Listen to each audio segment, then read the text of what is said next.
Shalom, Kahalo Yahweh Bashim Yahushua Bashim Kodash. Double honors to the elder apostles of GMS, including the elders that came before them and taught us this truth. And shalom and salutations to all the brothers out pushing the word in truth and in sincerity, the hopeful elect tabernacle of David. I'm the brother Yashuan, back with a World War III daily update. I'm going to start right here at Isaiah 13 and read from the top. And here's a little title, and it says, A Judgment Against Babylon. Now, this isn't speaking of ancient Babylon. This is speaking of Babylon the Great, also known as the United Snakes of America. All right. So when you read it with understanding, okay, this is spiritually discerned. All right. And if you don't have the capacity to be spiritual, then this isn't for you. All right. The burden of Babylon, which is America, which Isaiah the son of Amoz did see. Lift ye up a banner upon the high mountain, exalt the voice unto them, shake the hand that they may go into the gates of the nobles. That's this word, all right? That's what we're doing right now. We're shaking the hand, and these words are going to the very top of the people in charge, okay, the gates of the nobles. I, who is I, the Most High, have commanded my sanctified ones, that's us. I have also called, when I say us, I mean the men of the Lord, all right? The prophets of the nation of Israel. I have also called my mighty ones, or God's mighty ones, those are the angels, for mine anger, even them that rejoice in my highness. Those are the angels, okay? Sanctified ones are the elect of Israel, specifically the prophets. That's what we're doing. We're exalting the voice. We're lifting up the banner. What's the banner? The Bible. Breaking it down correctly. All right? And letting these people know what is going on. Babylon is America. See it whatever way you want to. The noise of a multitude in the mountains, like as of a great people, a tumultuous noise of the kingdoms of nations gathered together. This is talking about World War III. The Lord of hosts, that's God, this word host means army, mustereth. What does it mean to muster? A muster formation. It means you're gathering them together. I'm mustering them. I'm mustering what? The host of the battle. The armies of World War III. The one they call God, whose name is Yahweh. He is Yahweh of hosts, of the armies. He's in control of all of the armies, including the angels, his mighty ones. Okay? And if we go to Joel right now, you'll see these words right here. Gathered together, nations, I will gather all nations into the valley of Jehoshaphat. Gathering them. He's bringing them together. They come from a far country, even from the end of heaven, even the Lord and his weapons of indignation to destroy the whole land. What is that talking about? They come from a far country, from the end of heaven. This is talking about those nuclear bombs, ICBMs. How ye, for the day of the Lord is at hand, it shall come as a destruction from the Almighty. How World War III is going to end in mutually assured destruction. The acronym MAD, M-A-D. Therefore shall all hands be faint. Every man's heart, your mind, shall what? Melt. How? With nuclear fire. You're going to be clean dissolved. And they shall be afraid. You better be afraid. Pangs and sorrow shall take hold of them. They shall be in pain as a woman that, when you know them bombs are in the air, your heart is going to move. They shall be amazed at one another. Their faces shall be as what? Flame. We're talking about fire. We're talking about melting. Okay? How? Nuclear fire. How? Weapons of his indignation to destroy the whole land. It's talking about nuclear bombs. Behold, the day of the Lord cometh, both cruel with wrath and fierce anger, to lay the land desolate, and he shall destroy the sinners thereof out of it. All right? For the stars of heaven and the constellations thereof shall not give their light. The sun shall be darkened. When those bombs hit, okay, what's going to happen? mushroom clouds. It's going to get dark. Going forth, and the moon shall not cause her light to shine. I will punish the world for their evil and the wicked for their iniquity. I will cause the arrogancy of the proud, you Edomites, to cease, and I will lay low the haughtiness of the terrible. I will make a man more precious than fine gold, even a man of the golden wedge of Ophir. Therefore, I will shake the heavens, and the earth shall remove out of her place. How? When all of them bombs drop at the same time, the whole world is being knocked off of its axis even more so than it is right now. In the wrath of the Lord of hosts, and in the day of his fierce anger. All right? Oh, here's what I'm trying to get to. Behold, how is the Most High going to accomplish this? This is talking about those nukes in World War III. How is he going to accomplish this? Behold, I will stir up the Medes. What's that saying? Behold, I will stir up the Russians against them. Against who? Against Babylon. Against the Americans. Here's who's going to win World War III. Behold, I will stir up the Medes again, which shall not regard silver, and as for gold, they shall not delight in it. Their bows shall dash. What are the bows? The silos that the missiles are in. Bows also shall dash ye young men to pieces, and they shall have no pity on the fruit of the womb. Their eyes shall not spare children. And Babylon, America, the glory of kingdom. Oh, America's the greatest country on the face of the earth. The beauty of the Chaldees' excellency shall be as when God, or the Most High, overthrew. What happened to Sodom and Gomorrah? Were they not blasted off the face of the earth, and there's nothing left but sulfur? What is it? Shall never be inhabited. Babylon, the glory of kingdoms, the beauty of the Chaldees' excellency. It shall never be inhabited, neither shall it be dwelt in from generation to generation. That from radiation to generation. Neither shall the Arabian pitch tent there, neither shall the shepherds make their fold there. And it's not going to be nothing but wild beasts in the day that they can survive the radiation. Nothing is going to be left. All right, there's your World War III. Who's going to win? Behold. Ever heard of the Medo-Persian Empire? Who are the Persians? Persians are the Iranians. Who are the Medes? Medo-Persian. There's nothing new under the sun. Okay? Russians and the Iranians. Okay? Where's that at? Ezekiel. Let's get that real quick. Let's find the Persians. Ezekiel 38.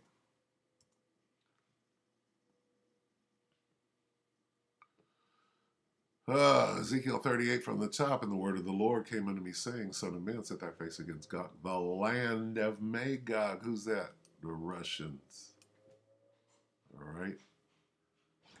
Persia, Iran, Medo-Persian Empire, Persia, Iran, Ethiopia, and Libya, with them. With who? With the Russians.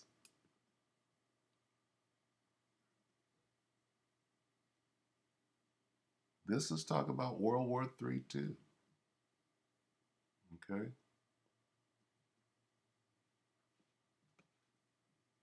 Let's quickly go to Joel. Get gathered together.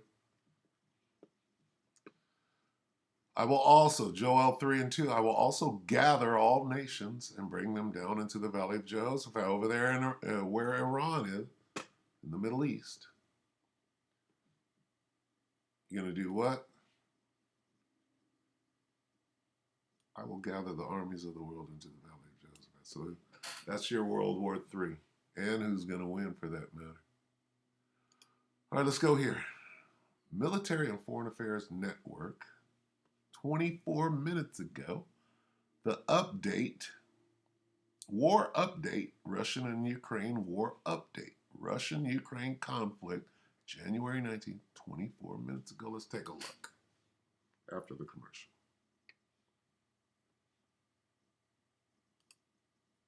This thing is jam.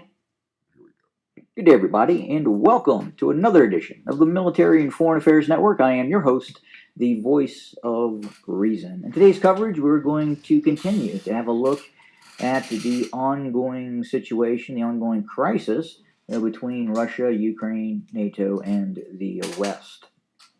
So, specifically, we'll start first with a rundown of news that is coming out of both mainstream and not so mainstream media news outlets. So, what do we have here? We got Deutsche Welle.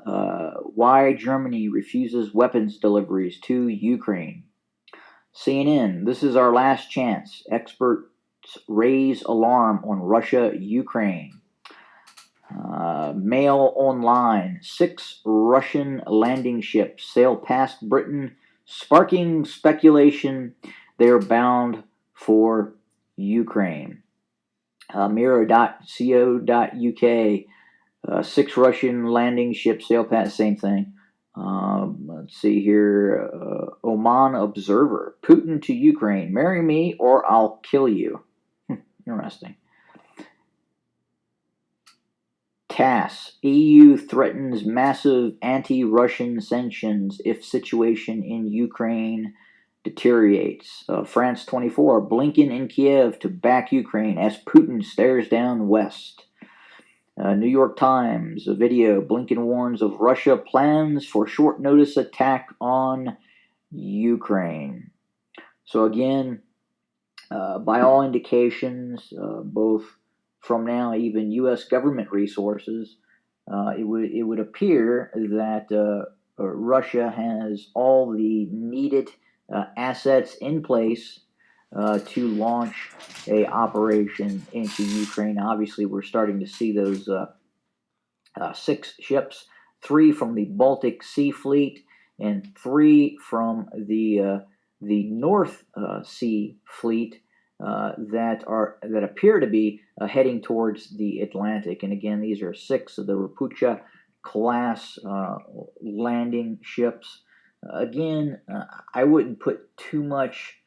I just really wouldn't put too much into the fact that these 6 ships could be heading to the Black Sea. While they do have the ability to probably put a regimental size unit onshore, it's just really something I don't believe we're going to see in terms of major amphibious landings. Now we could see amphibious landings, but it being the centerpiece of an attack on the Ukraine, I would say it's highly doubtful. We've heard reports that we could see in one of the operational plans that was released by certain media outlets, it was suggested that the Russians could be planning a landing near Odessa. All right, good enough. So you can see how in-depth this guy goes, all right? Again, this is Military and Foreign Affairs Network channel. That's today, January 19th, Russian-Ukraine conflict. You can go watch the rest of that. 15 minutes, we're not going to go all the way through it. We're going to take a look at some of these other channels real quick, and we'll go ahead and close out. Just a quick update. We'll go to Carrier Pigeon and see what we have. I don't know what this is. 3 giants united in spite of U.S. Let's take a quick look at that. This could be over in Syria, which is the Valley of Jehoshaphat. Let's take a quick look and see what they're talking about. All right. So after the commercial. And now.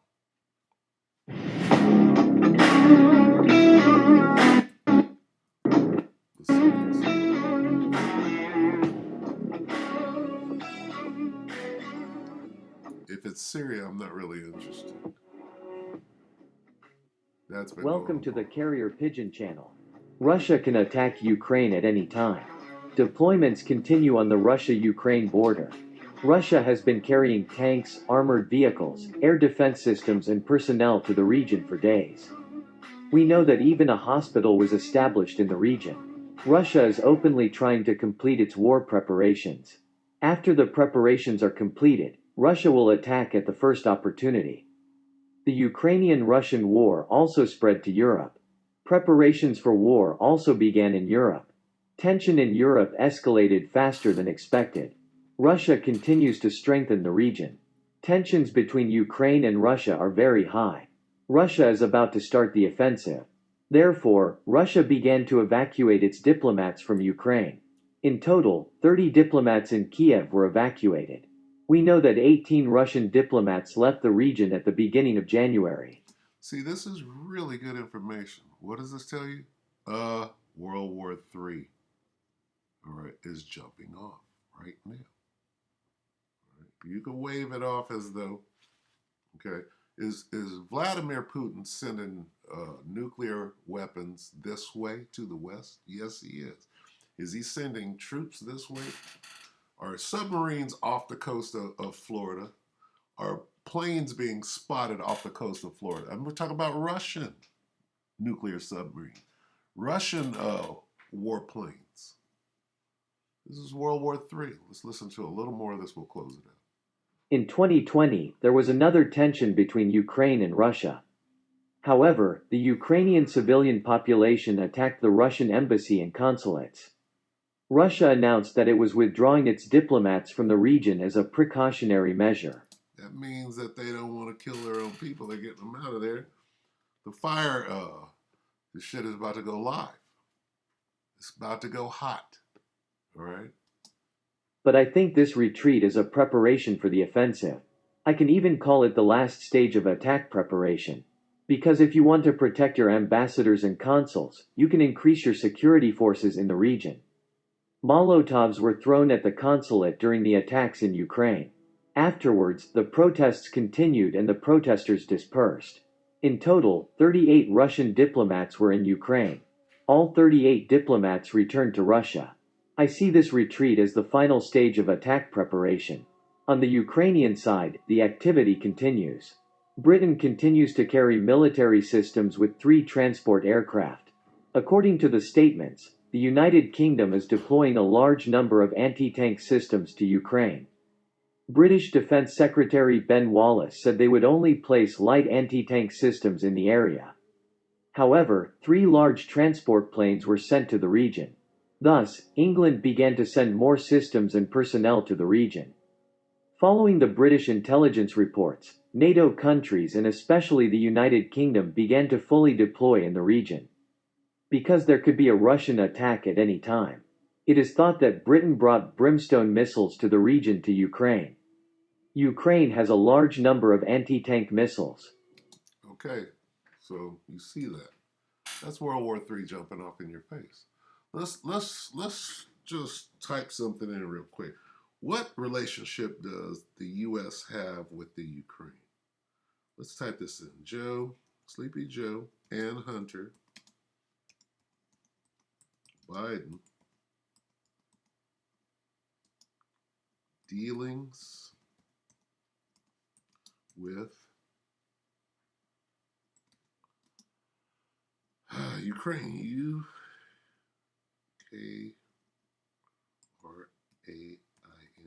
Is that right? Let's see. What do we get? 2 years ago, Hunter Joe Biden speaks out about Ukraine business dealings for first time. What business dealings do they have? Hunter, not Joe, Hunter.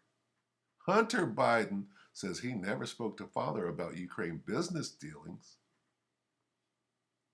You got to look into this stuff, right? Let's take a quick look at this. Look at this. 2 years ago, Trump was in. Trump admits he discussed Joe and Hunter Biden on call with Ukraine leader. All right. Well, Biden wasn't even the president yet. Was he 2 years ago? He was.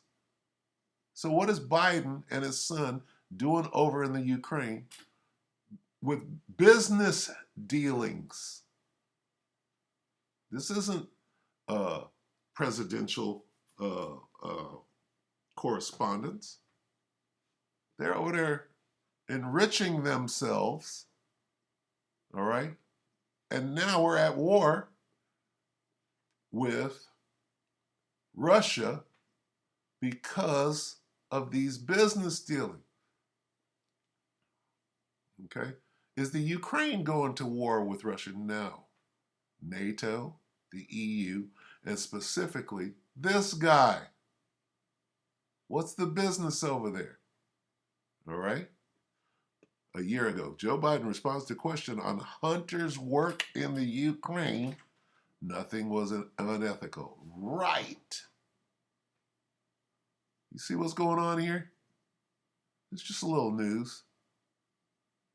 Okay? Ex-ambassador to Ukraine's asked about Joe Biden's son. What's going on over there?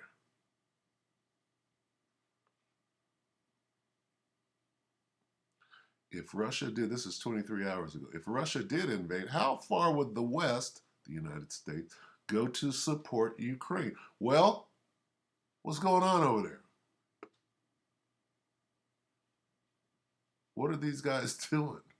Why are they going to send you into war to fight somebody else's war?